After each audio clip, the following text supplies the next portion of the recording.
everyone, praise the Lord. Welcome to the official show. நாளை கூட உங்களை இந்த வீடியோ மூலமா சந்திக்கிறதுல ரொம்ப சந்தோஷப்படுறேன். இன்னைக்கு கூட உங்க மத்தியில ஒரு சின்ன காரியத்தை உங்களோட கூட ஷேர் பண்ணிக்கலாம்னு நினைச்சேன். என்ன காரியம் அப்படின்னு பார்த்தீங்கன்னா, நிறைய நேரங்களில் நம்ம நிறைய விஷயங்களை எக்ஸ்பெக்ட் பண்ணுவோம். அந்த எக்ஸ்பெக்டேஷன்ஸ் சம்டைம்ஸ் டிசப்பாயிண்ட் ஆகும்போது நம்ம என்ன பண்ணுவோம் அப்படின்னா, அதோட பிளேமை தூக்கி கடவுள் மேலே போட்டுருவோம். நான் இவ்வளோ பண்ணேன், ஆண்டவர் எனக்கு எதுவுமே செய்யலை. நான் இது செஞ்சேன், அந்த கடவுள் எனக்கு இது செய்யலை. நான் இதுக்காக தான் கடவுளை பார்த்தேன், ஆனால் கடவுள் அதை கொஞ்சம் கூட கன்சிடரே பண்ணலை அப்படின்னு சொல்லி பிளேமை தூக்கி மொத்தமாக கடவுள் மேலே போட்டுருவோம்.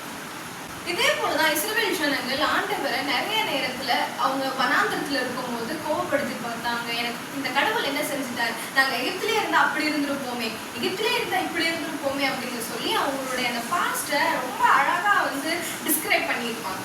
ஆனா ஆண்டவர் என்ன சொல்றாரு அப்படின்னா, இதை காட்டிலும் ஒரு நல்ல இடத்துல அவங்க கூட்டிட்டு போக இந்த இடத்துல நான் கொண்டு வந்து வச்சிருக்கேன் அப்படின்னு சொல்லி அந்த வனாந்திரத்திலையும் தேவன் அவங்களுக்கு காடையை அனுப்பி அவங்களுக்கு அந்த வனாந்திரத்துல தண்ணீரை உண்டு பண்ணி அவங்களுக்கு வழியை உண்டு பண்ணி இந்த மாதிரி நிறைய காரியங்களுக்கு செஞ்சு கொடுத்தார். நம்மளும் நிறைய நேரத்துல இந்த மாதிரி கடவுள் நமக்கு செஞ்சு நல்ல நல்ல விஷயங்களை மறந்துட்டு நமக்கு செய்யாத சில விஷயங்கள் குறித்தே நம்ம அதிகமா பேசிக்கொண்டிருக்கோம். வேதம் எப்படியாய் சொல்லுகிறது, அவரை பாடி அவரை கீர்த்தனம் பண்ணுங்கள், அவருடைய அதிசயங்களை எல்லாம் தியானித்து பேசுங்கள், அவருடைய பரிசுத்த நாமத்தை குறித்து மேன்மை பாராட்டுங்கள், கர்த்தரை தேடுகிறவர்களின் இருதயம் மகிழ்வதாக அப்படின்னு வேதம் நமக்கு சொல்லுகிறது.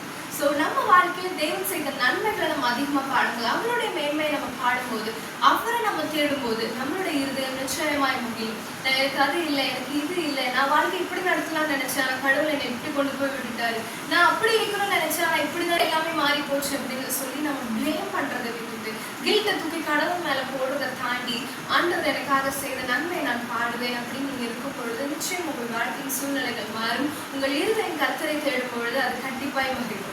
Thank you for watching. See you next week.